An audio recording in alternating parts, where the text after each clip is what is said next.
adawga wiligeena la dirir jirnay ceeleerow adawga aan iska dhicino sanad 60 aan ku jiraa boobaha horan u qaadaha gurigaygan 15 sano ka maqnay ee anaana bariga waa laygu duugamaan anaga uga naqin sida loogu bishaareeyay nabiyullaahi maxamed alayhi salaatu wasalaam maalinta badar oo kale in maanta madaxweyne xasan sheekh ay ugu bishaareeyaan reer ceeleera ka rabnaa dawadayaal halka sida tooska aad naga daawanaysaan waa telefishin qaranka Soomaaliyeed halka aan idin soo hadlayno waa degmada Ceeldheer ee gobolka Galgaduud wafdiga socda qaybta wacyigelinta ciidanka xoogga dalka Soomaaliyeed oo aan qayb ka ahaa ayaan socdaal ku gaarnay degmada Ceeldheer ee bariga gobolka Galgaduud soo dhaweyn cajiib ah kadib waxaa barxadda weyn ee degmada lagu qabtay kulan saraakiisha ee dadka shacabka ugu wacyigelinayeen dhagarta kooxda qawaariijta ee duulaan ku ah kitaabka iyo sunnada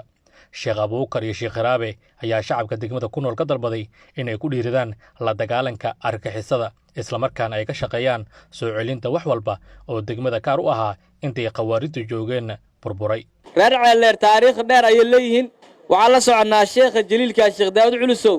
degmada uu ka soo jeedin halkaan tahay sida uu la dagaalamo gumeystihii iyo soo uga badbaadiyay fitanta xilligaas jirtay ayaan la soconaa taariikhda xilligaas laga sameeyay Ceeldheer ay sameysay mid la mid ayaan rabnaa inay hadda sameyso dib u xareynta deegaanada ka dhiman Galmudug iyo Soomaaliya oo dhan qayb ka qaadato abaabulkii iyo wanaagii lagu yiqiin dadka reer Ceeldheer inay qaataan kaalintooda ee dawladnimada ugu kaalmeeyaan rabnaa sida loogu bishaareeyay nabiyullaahi maxamed alayhi salaatu wasalaam maalinta badar oo kale in maanta madaxweyne xasan sheekh ay ugu bishaareeyaan reer Ceeldheer ka rabnaa farintaas waxaan ku dhiibaa gudoomiyaha degmada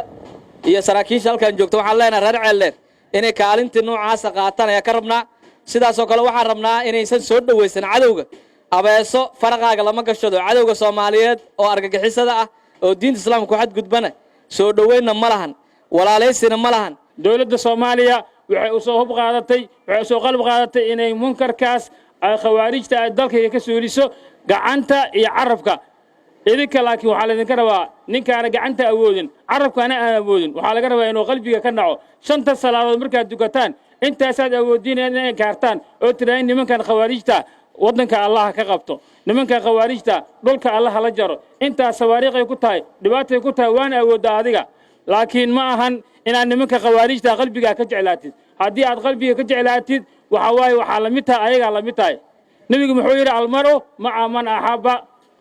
qofka wuxuu qofku jeclaado oo maalinta qiyaamaha oo isku meel ay naqanayaan Soomaan waxa la rabaa nimanka khawaarijta inaan ka fogaano waxa la rabaa inaan ciidanka xoogga dalka Soomaaliyeed iyo aan la shaqeyno gudoomiyaha oo maamulka iyo inta hoos imaado waxa loo baahan yahay dadka shacabka aan la hadlayno waxa laga rabaa inay la shaqeeyaan ciidankooda iyo maamulkooda saraakiisha ciidanka xoogga dalka iyo kuwa deegaanka ayaa dhankooda ballan ku qaaday inay sii wadi doonaan dagaalka argagixisada looga saarayo dalka waxayna dhankooda shacabka ka dalbadeen inay sahayda ciidanka laga daba qaado cadawguna uu jabay naagtaada ilmahaada ii soo dir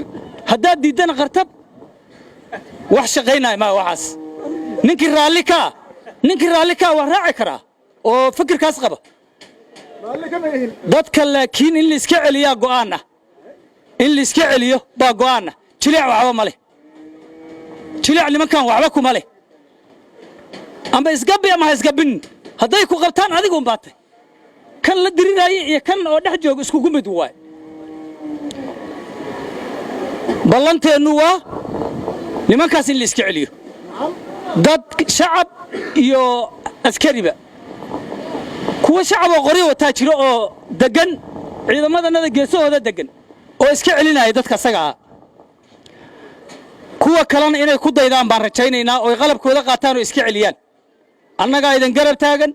waxaan idinku dhaanaan idinku kaalmaynaynaa meeshii aad wax ku sheegtaan baan idinkaga hormaraynaa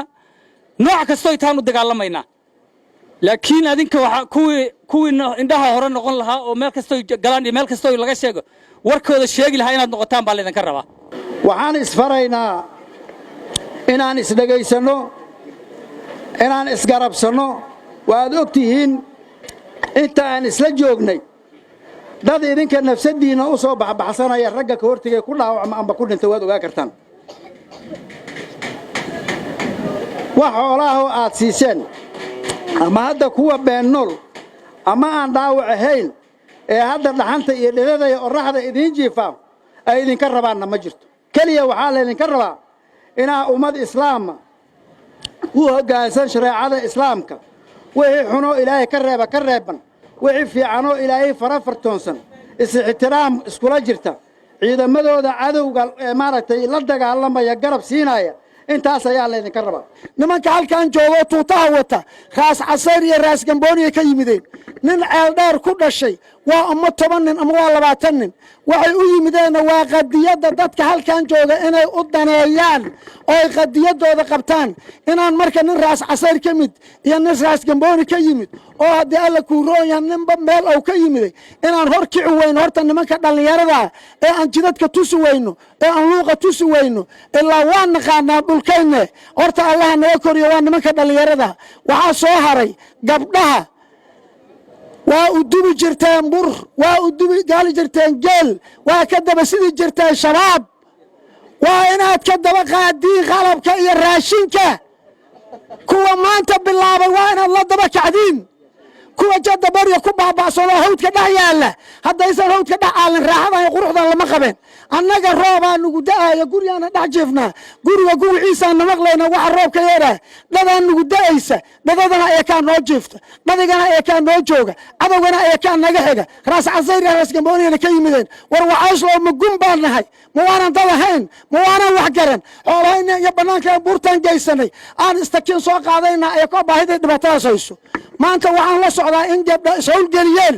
waa la iswada howlgeliha kuwa eriga jirow eriga keena kuwa geela jirow geela keena kuwa eriga jirow eriga haddana keena big allaheeda ka siiyo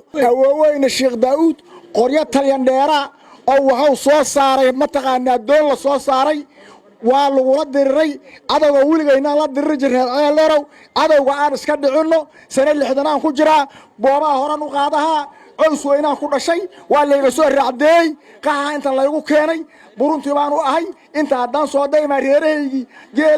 geelayga inuu tagaanay leeyihiin geeli gaalkii ka taga waaye waa qalanayaan annaga qoraga ugu horreeya xabadda kow anaa ridaa weligayna waxaan liifa lama gefin ma garatay anaana hor kacaaya soomaaliya ha noolaato cadowgana allah naga qabto degmadan ceeldheer ayaa ka mid ah degmooyinkii dhowaan laga xoreeyey ururka khawaarijta al-shabaab saadaam cabdulla siyaad telefishin qarka Soomaaliyeed degmada ceeldheer gobolka Gaduud